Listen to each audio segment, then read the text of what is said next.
प्रिय विद्यार्थियों, नमस्कार। सभी को स्वागत है आप सभी का एक और नई वीडियो के अंदर। तो आज की इस वीडियो के अंदर हम आपके लिए लेकर आए हैं आरसीईटी एग्ज़ाम से संबंधित 35 एमसीक्यूज़ के बारे में। जी हाँ, अपने 35 एमसीक्यूज़ आज की इस क्लास के अंदर लेकर आए हैं। और अपने आरसीईटी का जो एग्ज़ाम है वो 22 दिसंबर को होने वाला है। और आज बहुत यानी कम दिन जो कि इसके अंदर शेष बचे हैं, लगभग 3 दिन यानी इसके अंदर शेष बचे हैं।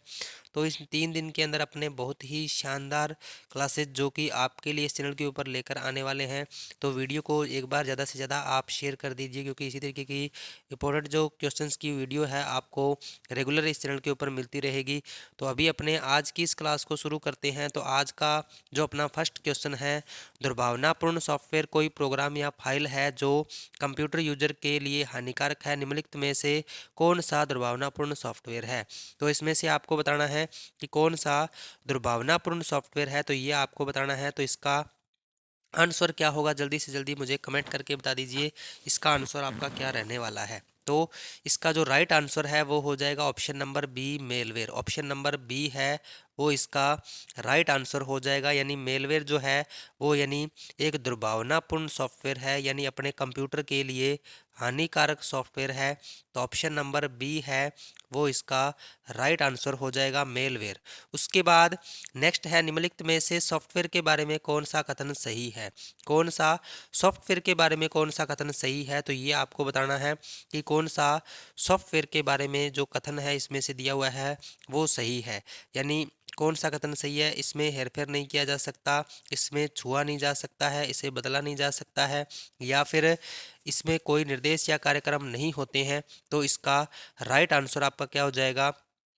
इसे छुआ नहीं जा सकता, यानी सॉफ्टवेयर को अपने छू नहीं सकते, यानी अपने इसको टच नहीं कर सकते हैं। तो ऑप्शन नंबर बी है, ऑप्शन नंबर बी इसका राइट आंसर हो जाएगा, इसे छुआ नहीं जा सकता। उसके बाद नेक्स्ट है, आईटीआर भरने के लिए किस यूआरएल का पालन करना होगा? आईटीआर भरने के लिए अपने किस यूआरएल का पालन करना होगा? तो ये आपको बताना है। आईटीआर भरने के लिए इनकम टैक्स रिटर्न जिसको बोला जाता है, यानी इनकम टैक्स भरने के लिए अपने किस यूआरएल का प्रयोग करना होगा? तो ये आपको बताना है। तो इसका राइट आंसर आपका हो जाएगा http://incometaxindianfiling.gov.in, यानी ऑप्शन नंबर ए है वो इसका राइट आंसर आपका हो जाएगा, ऑप्शन नंबर ए। नेक्स्ट है, यूट्यूब क्या है? यूट्यूब क्या है? तो ये आपको बताना है। यूट्यूब के बारे में लगभग सभी जानते हैं, यानी इसके ऊपर अपने क्या है, कोई भी वीडियो वगैरह अपने अपलोड करते हैं और देखते हैं। अभी जो अपने वीडियो देख रहे हैं तो वो भी अपने यूट्यूब के ऊपर ही देख रहे हैं। तो इसका आंसर है वो क्या हो जाएगा? यह एक वीडियो शेयरिंग और वीडियो सर्च वेबसाइट है जो उपयोगकर्ता को वीडियो अपलोड करने और देखने और साझा करने की अनुमति देती है। यानी इसके अंदर आप क्या है, यानी वीडियो देख भी सकते हो, वीडियो आप सर्च कर सकते हो, अपलोड कर सकते हो, और उसको किसी अन्य व्यक्ति के साथ में शेयर भी कर सकते हो। यानी ऑप्शन नंबर ए इसका राइट आंसर आपका हो जाएगा, ऑप्शन नंबर ए। नेक्स्ट है, एसएसओ का फुल फॉर्म क्या है? एसएसओ का फुल फॉर्म क्या है? तो ये आपको बताना है। एसएसओ की फुल फॉर्म क्या हो जाएगी? सोशल सिक्योरिटी ऑफिसर है, सिंगल साइन ऑन है, सोर्स सिलेक्शन ऑफिसर है, या फिर स्पोर्ट सर्विस ऑर्गेनाइजेशन है। तो एसएसओ की फुल फॉर्म क्या है? तो इसका राइट आंसर आपका हो जाएगा सिंगल साइन ऑन, यानी ऑप्शन नंबर बी है वो इसका राइट आंसर हो जाएगा। एसएसओ की फुल फॉर्म क्या होती है? सिंगल साइन ऑन होती है। तो अभी इसका राइट आंसर आपका हो जाएगा ऑप्शन नंबर बी। और क्लास में आगे बढ़ने से पहले सभी से रिक्वेस्ट है कि क्लास को एक बार ज़्यादा से ज़्यादा आप शेयर कर दीजिए, ताकि जिन विद्यार्थियों का अभी आरएसएटी का एग्ज़ाम होने वाला है उन तक ये वीडियो है वो पहुंच सके। तो ज़्यादा से ज़्यादा इसको शेयर कर दीजिए। उसके बाद नेक्स्ट है, एमएस वर्ड में डाले गए हाइपरलिंक को कैसे खोलें? एमएस वर्ड में डाले गए हाइपरलिंक को कैसे खोल सकते हैं? तो ऑप्शन नंबर ए है, केवल हाइपरलिंक पर क्लिक करके। बी नंबर ऑप्शन है, ऐल्ट कुंजी दबाएं और फिर हाइपरलिंक पर क्लिक करें। सी नंबर ऑप्शन है, कंट्रोल कुंजी दबाएं और फिर हाइपरलिंक पर क्लिक करें। और डी नंबर ऑप्शन है, शिफ्ट कुंजी दबाएं और फिर हाइपरलिंक पर क्लिक करें। तो हाइपरलिंक अगर आपने डाला है तो सबसे पहले तो हाइपरलिंक की शॉर्टकट की भी एग्जाम में कई बार पूछी जाती है। तो हाइपरलिंक की शॉर्टकट की क्या होती है, तो ये भी आपको ध्यान में रखना है, कंट्रोल प्लस के होती है। हाइपरलिंक की शॉर्टकट की क्या होती है, कंट्रोल प्लस के होती है। और अभी इसमें हाइपरलिंक को रन करवा आप कैसे करवा सकते हो, तो ये पूछा गया है। तो इसका राइट आंसर आपका हो जाएगा ऑप्शन नंबर सी, कंट्रोल कुंजी दबाएं और फिर हाइपरलिंक पर क्लिक करें। यानी कंट्रोल कुंजी को दबा के और फिर आप हाइपरलिंक पर क्लिक कर सकते हो, जिससे कि आपका हाइपरलिंक है वो रन हो जाएगा। तो ऑप्शन नंबर सी इसका राइट आंसर हो जाएगा। नेक्स्ट क्वेश्चन है, निम्नलिखित में से किस एक्सटेंशन का उपयोग कंप्यूटर पर छवियों को सहेजने के लिए किया जाता है। किस एक्सटेंशन का जो उपयोग है वो कंप्यूटर पर छवियों को सहेजने के लिए किया जाता है। डॉट सी एम डी है, डॉट एक्सएलएस है, डॉट वी एल सी है, डॉट जे पी जी है। तो इसका आंसर क्या हो जाएगा, यानी अपने इसमें से कौन सा एक्सटेंशन है जो कि कंप्यूटर में पिक्चर वगैरह को सेव करने के लिए यानी अपने यूज करते हैं, तो ये आपको बताना है। तो इसका राइट आंसर आपका हो जाएगा ऑप्शन नंबर डी, यानी डॉट जेपीजी। डॉट जेपीजी यानी जॉइंट पिक्चर एक्सपर्ट ग्रुप जिसको बोला जाता है, ऑप्शन नंबर डी है वो इसका राइट आंसर हो जाएगा, option number D dot JPG. उसके बाद नेक्स्ट है, आईआरसीटीसी एसएमएस सेवा किस फ़ोन नंबर पर उपलब्ध है। आरसीटीसी जो एसएमएस सेवा है वो किस नंबर पर उपलब्ध है। 102 पर है, 191 पर है, 139 पर है, 911 पर है। तो इसका जो राइट आंसर है आपका वो हो जाएगा ऑप्शन नंबर सी, 139। यानी आईआरसीटीसी जो एसएमएस सेवा है वो कौन से नंबर पर है, 139 नंबर पर यानी उपलब्ध है। तो ऑप्शन नंबर सी इसका राइट आंसर हो जाएगा, ऑप्शन नंबर सी 139। उसके बाद नेक्स्ट है, एम एस एक्सेल 2010 में रिबन को छोटा करने के लिए निम्नलिखित में से किस विधि का उपयोग किया जाता है। यानी रिबन को छोटा करना या फिर रिबन को मिनिमाइज करने के लिए अपने किस विधि का उपयोग कर सकते हैं, तो ये आपको बताना है। ऑप्शन नंबर ए है, रिबन पर कहीं भी राइट क्लिक करें और फिर केवल मिनिमाइज द रिबन पर क्लिक करना है, या फिर कंट्रोल प्लस F1 दबाना है, या फिर किसी भी रिबन टैब पर डबल क्लिक करके, या फिर ये सभी। तो इसका राइट आंसर जो है आपका वो हो जाएगा ऑप्शन नंबर डी, यानी ये सभी। ऑप्शन नंबर डी है वो इसका राइट आंसर हो जाएगा। यानी चाहे तो आप राइट क्लिक कर सकते हो रिबन पर, कहीं भी राइट क्लिक करके मिनिमाइज द रिबन कर सकते हो, या फिर इसकी शॉर्टकट की कंट्रोल प्लस F1 होती है उसका भी आप यूज कर सकते हो, या किसी भी रिबन टैब पर डबल क्लिक करके ये आप कर सकते हो। तो ऑप्शन नंबर डी है वो इसका राइट आंसर हो जाएगा, ऑप्शन नंबर डी। नेक्स्ट है, कीबोर्ड के सबसे ऊपरी बार पर F1, F2, F3 आदि कुंजियों को खालिस्तान कहा जाता है। यानी कीबोर्ड में सबसे ऊपरी बार पर F1, F2, F3 आदि कुंजियों को क्या कहा जाता है। यानी F1 से लेकर F12 तक जितनी भी कुंजियां होती हैं उनको क्या कहा जाता है, फॉर्मूला कुंजियां, फंक्शन कुंजियां, फैक्ट कुंजियां, या फिर स्पेशल कुंजियां। तो इसका राइट आंसर आपका हो जाएगा ऑप्शन नंबर बी, यानी फंक्शन कुंजियां। अपने किस कुंजी का प्रयोग करते हैं, अपने फंक्शन कुंजी का प्रयोग करते हैं, यानी ऑप्शन नंबर बी है वो इसका राइट आंसर आपका हो जाएगा, option number B. Next question है, निम्नलिखित में से यूएसबी पेन ड्राइव के संदर्भ में कौन सा कथन गलत है। यानी यूएसबी के बारे में कौन सा, यूएसबी जो पेन ड्राइव होती है डेटा स्टोर के लिए अपने जो यूज करते हैं, उसमें से कौन सा कथन इसके अंदर गलत है, तो ये आपको बताना है। तो ऑप्शन नंबर ए है, यह एक पोर्टेबल स्टोरेज स्पेस डिवाइस है जो आपके स्टोरेज का ख्याल रखने में सक्षम है। बी नंबर ऑप्शन, एक पेन ड्राइव में आसानी से 120 GB या उससे भी ज़्यादा स्टोरेज स्टोर किया जा सकता है। सी नंबर ऑप्शन है, इसका उपयोग मोबाइल स्टोरेज डिवाइस के रूप में किया जाता है। और डी नंबर ऑप्शन, यह एक अस्थिर उपकरण है।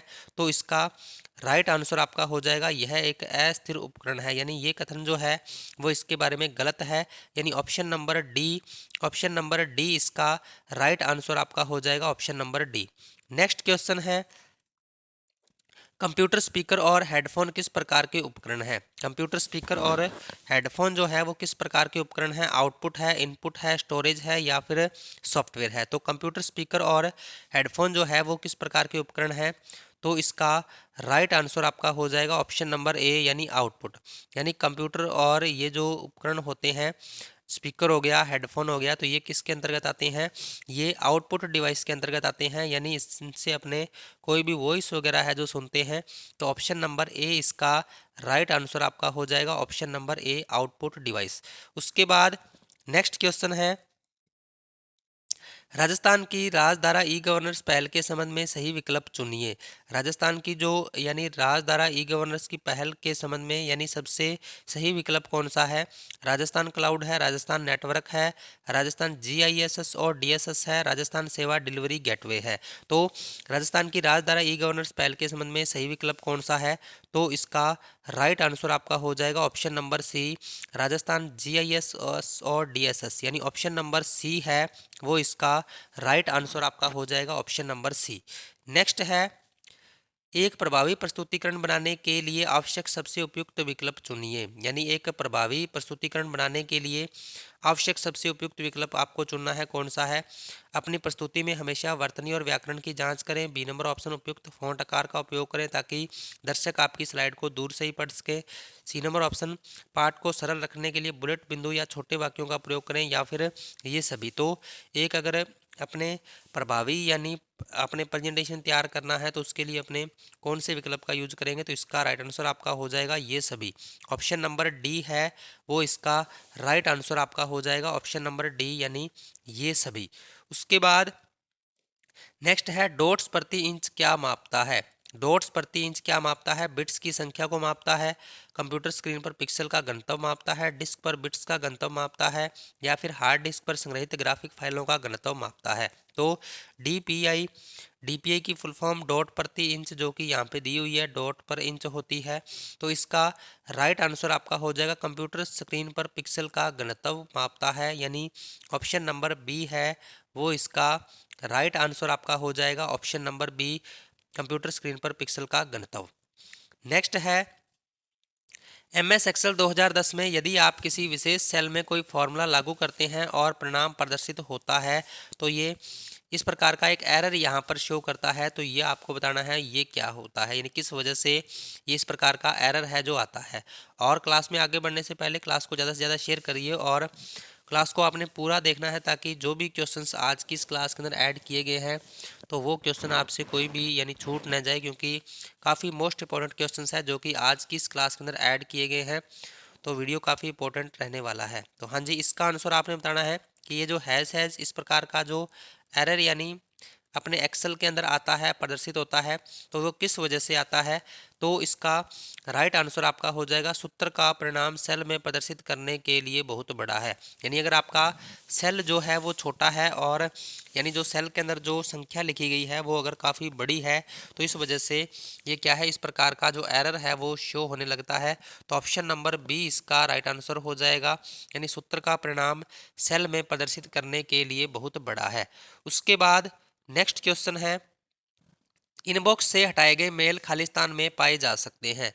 इनबॉक्स से हटाए गए जो मेल है वो यानी किस में पाए जा सकते हैं? तो ये आपको बताना है। जल्दी से जल्दी इसका आंसर है वो कमेंट कीजिए कि अगर अपने कोई मेल है जो इनबॉक्स से हटा दिया गया है तो वो कहाँ पर पाए जा सकते हैं? ट्रैश में पाए जाते हैं, स्पाम में, या प्रमोशन में, या फिर ऑल मेल के अंदर। तो किस में पाए जाते हैं? तो ये आपको बताना है। तो इसका जो राइट आंसर है आपका, इसका जो राइट आंसर है वो हो जाएगा ऑप्शन नंबर ए, ट्रैश। यानी वो किस में पाए जाते हैं? ट्रैश फोल्डर के अंदर पाए जाते हैं। तो ऑप्शन नंबर ए इसका राइट आंसर हो जाएगा, ऑप्शन नंबर ए। नेक्स्ट है, खालिस्तान और खालिस्तान माउस को घुमाते समय बटन को क्लिक करने और दबाकर रखने और उसे पुनः संरेखित करने की क्रिया को संदर्भित करता है। यानी अपने किसका यूज यानी करते हैं? माउस को घुमाते समय बटन को क्लिक करके और दबाकर रखने और उसे पुनः संरेखित करने की क्रिया को संदर्भित कौन सा करता है? तो ये आपको बताना है। तो इसका राइट आंसर आपका हो जाएगा ऑप्शन नंबर सी, ड्रैग और ड्रॉप। यानी ड्रैग और ड्रॉप माउस को घुमाते समय बटन को क्लिक करके और दबाकर रखने और उसे पुनः संरेखित करने की क्रिया को संदर्भित करता है। यानी माउस का जो काम होता है वो क्या होता है? Drag and drop. यानी तो इसका राइट आंसर आपका हो जाएगा option number C. Option number C है वो इसका राइट आंसर हो जाएगा। नेक्स्ट है, फोटो सेंसिटिव ड्रम की सतह पर लेजर बीम को विक्षेपित करके किस प्रिंटर में मुद्रण किया जाता है? फोटो सेंसिटिव ड्रम की सतह पर लेजर बीम को विक्षेपित करके किस प्रिंटर में मुद्रण किया जाता है? तो डॉट मैट्रिक्स है, लेजर प्रिंटर है, डेजी व्हील है या फिर विद्युत चुम्बकीय प्रिंटर है। तो इसका राइट आंसर जो है आपका वो हो जाएगा option number B, laser printer. Option number B है वो इसका राइट आंसर हो जाएगा, ऑप्शन नंबर बी। नेक्स्ट है, खालिस्तान नियमों का एक समूह है जो डेटा संचार को नियंत्रित करता है। कौन सा यानी नियमों का एक समूह है जो डेटा संचार को नियंत्रित करता है? फोरम है, स्टैंडर्ड है, प्रोटोकॉल है या फिर इनमें से कोई नहीं है? तो इसका राइट आंसर आपका हो जाएगा प्रोटोकॉल, यानी ऑप्शन नंबर सी है वो इसका राइट आंसर हो जाएगा, ऑप्शन नंबर सी प्रोटोकॉल। और प्रोटोकॉल यानी कौन सा होता है? HTTP हो गया, तो ये एक प्रकार का क्या है? प्रोटोकॉल है। तो ये भी आपने ध्यान में रखना है क्योंकि इस प्रकार से भी एग्जाम में जो क्वेश्चन है वो पूछा जा सकता है। यानी निम्न में से कौन सा एक प्रोटोकॉल है? तो HTTP जो है वो इसका राइट आंसर हो जाएगा। नेक्स्ट है, उच्च रेजुलेशन वाले कंप्यूटर मॉनिटर में होगा। उच्च रेजुलेशन वाले कंप्यूटर मॉनिटर में क्या होगा? उच्च डीपीआई, निम्न डीपीआई, 256 रंग या रेजुलेशन को डीपीआई में नहीं मापा जाता है। तो इसका आंसर क्या रहने वाला है ये आपको बताना है। उच्च रेजुलेशन वाले कंप्यूटर मॉनिटर में होगा तो इसका राइट आंसर हो जाएगा रेजुलेशन को डीपीआई में नहीं मापा जाता है, यानी ऑप्शन नंबर डी है वो इसका राइट आंसर हो जाएगा, ऑप्शन नंबर डी। नेक्स्ट है, स्प्रेडशीट में पंक्ति और स्तंभ का प्रतिच्छेदन क्या है? स्प्रेडशीट में पंक्ति और स्तंभ का जो प्रतिच्छेदन है वो क्या है? फॉर्मूला है, सेल है, वर्कशीट है या फिर एड्रेस है? तो यानी अपने जो स्तंभ और पंक्ति इस प्रकार से, तो ये जो यानी प्रतिच्छेदन होता है वहां पर क्या बनता है? एक छोटा सा इस प्रकार से बॉक्स बन जाता है और इसको क्या बोला जाता है? इसको बोला जाता है सेल। क्या बोला जाता है? इसको सेल बोला जाता है। तो ऑप्शन नंबर बी है वो इसका राइट आंसर हो जाएगा। और ये एक्सेल की सबसे छोटी इकाई होती है। एक्सेल की सबसे छोटी इकाई होती है सेल, जो कि रो और कॉलम के प्रतिच्छेदन से बनती है। तो ऑप्शन नंबर बी इसका राइट आंसर हो जाएगा, ऑप्शन नंबर बी। नेक्स्ट है, एक उपकरण जो न केवल सर्ज सुरक्षा प्रदान करता है बल्कि पावर आउटेज के दौरान कंप्यूटर को बैटरी बैकअप पावर भी प्रदान करता है। यानी एक उपकरण कौन सा है जो केवल यानी कंप्यूटर को सर्ज सुरक्षा भी प्रदान करता है, और यानी अगर आपकी लाइट यानी बंद होती है या लाइट जाती है तो उस सिचुएशन में कंप्यूटर को यानी बैटरी बैकअप भी प्रदान करता है। तो USB है, कीबोर्ड है, UPS है या फिर मेमोरी है। तो इसका राइट आंसर आपका हो जाएगा UPS, यानी UPS जो है वो अपने कंप्यूटर को सर्ज सुरक्षा प्रदान करता है और पावर आउटेज के दौरान यानी कंप्यूटर को बैटरी बैकअप भी प्रदान करता है। और UPS की फुल फॉर्म होती है यूनिटेड पावर सप्लाई। तो ये भी आपने ध्यान में रखना है। अभी इसका जो राइट आंसर है वो हो जाएगा ऑप्शन नंबर सी। नेक्स्ट है, MS पावर पॉइंट में स्लाइड को पुनः व्यवस्थित करने के लिए निम्नलिखित में से कौन सा दृश्य सबसे उपयुक्त है? यानी MS पावर पॉइंट में स्लाइड को पुनः व्यवस्थित करने के लिए कौन सा दृश्य सबसे उपयुक्त है? स्लाइड शॉर्टर है, नोट्स पेज है, नॉर्मल है या फिर स्लाइड शो है? तो इसमें से आपको बताना है कि स्लाइड को पुनः व्यवस्थित करने के लिए कौन सा दृश्य है सबसे उपयुक्त है। तो इसका राइट आंसर आपका हो जाएगा स्लाइड शॉर्टर, यानी स्लाइड शॉर्टर व्यू की मदद से आप स्लाइड को पुनः व्यवस्थित कर सकते हैं। तो ऑप्शन नंबर ए है वो इसका राइट आंसर हो जाएगा, ऑप्शन नंबर ए। नेक्स्ट है, खालिस्तान राजस्थान राज्य के निवासियों की शिकायत निवारण के पारदर्शी और जवाबदेह साधन प्रदान करके सशक्त बनाने के लिए अभिनव ई-गवर्नेंस परियोजना है। यानी कौन सा राजस्थान राज्य के निवासियों की शिकायत निवारण के पारदर्शी और जवाबदेह साधन प्रदान करके सशक्त बनाने के लिए अभिनव और ई-गवर्नेंस परियोजना है? तो IRCTC है या फिर राजस्थान संपर्क है, पेन है या फिर ट्विटर है? तो इसका जो राइट आंसर है वो हो जाएगा राजस्थान संपर्क, यानी ऑप्शन नंबर बी है वो इसका राइट आंसर हो जाएगा। राजस्थान संपर्क राज्य के निवासियों की शिकायत निवारण के पारदर्शी और जवाबदेह साधन प्रदान करके सशक्त बनाने के लिए एक ई-गवर्नेंस परियोजना है। तो ये इसका राइट आंसर हो जाएगा। नेक्स्ट है, निम्नलिखित में से कौन से वैध खोज इंजन है? यानी आपको बताना है कि इसमें से सर्च इंजन कौन सा है। सर्च इंजन कौन सा है तो ये आपको बताना है। तो इसका आंसर क्या होगा, जल्दी से जल्दी कमेंट कीजिए। तो इसके अंदर आज अपने 35 MCQ जो कि क्लास के अंदर डिस्कस करने वाले हैं। क्लास अपने काफ़ी इंपॉर्टेंट रहने वाली है, तो क्लास को एक बार ज़्यादा से ज़्यादा शेयर कर दीजिए। हाँ जी, इसमें से आपको बताना है कि कौन सा वैध खोज इंजन है। तो इसका राइट आंसर आपका हो जाएगा गूगल, बिंग और याहू, यानी ऑप्शन नंबर सी है वो इसका राइट आंसर हो जाएगा। कौन से वैध खोज इंजन है, तो गूगल हो गया, बिंग हो गया और याहू हो गया, यानी ये क्या होते हैं, सारे के सारे खोज इंजन होते हैं। तो ऑप्शन नंबर सी इसका राइट आंसर हो जाएगा। नेक्स्ट है, पीएनआर रेलवे द्वारा जारी किए गए प्रत्येक टिकट को निर्दिष्ट 10 अंकों का एक अद्वितीय नंबर है। पीएनआर इसका संक्षिप्त नाम है।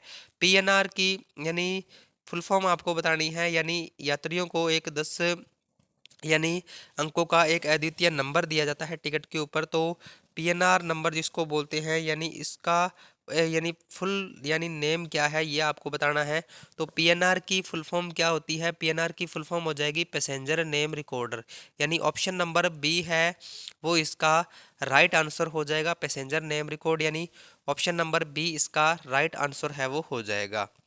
नेक्स्ट है, एनवीएसपी पोर्टल के माध्यम से कौन सी सेवा प्रदान की जाती है। एनवीएसपी पोर्टल के माध्यम से कौन सी सेवा है जो प्रदान की जाती है। चुनावी सूची में नाम खोजना है, पैन कार्ड विवरण में अद्यतनीकरण है, नियुक्तियां निर्धारित करना और महत्वपूर्ण तिथियों पर नजर रखना है, बस टिकट बुक करना है। तो एनवीएसपी पोर्टल के माध्यम से कौन सी सेवा प्रदान की जाती है, तो इसका राइट आंसर आपका हो जाएगा ऑप्शन नंबर ए, चुनाव सूची में नाम खोजना, यानी ऑप्शन नंबर ए है वो इसका राइट आंसर हो जाएगा, ऑप्शन नंबर ए। नेक्स्ट है, विंडो 10 में built in real time antivirus इसका नाम है, यानी विंडो 10 में built in real time antivirus इसका नाम क्या है, कोर्टाना है, माइक्रोसॉफ्ट एज है, माइक्रोसॉफ्ट मीडिया प्लेयर है, विंडो डिफेंडर है। तो यानी इसका जो राइट आंसर है आपका वो हो जाएगा option number D, window defender, option number D है वो इसका राइट आंसर हो जाएगा, ऑप्शन नंबर डी।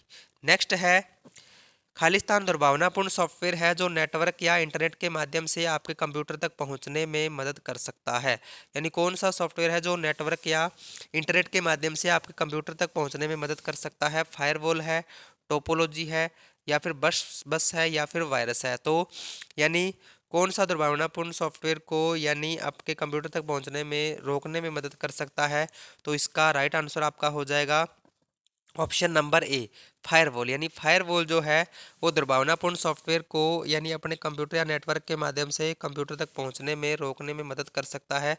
तो ऑप्शन नंबर ए इसका राइट आंसर है वो हो जाएगा, ऑप्शन नंबर ए।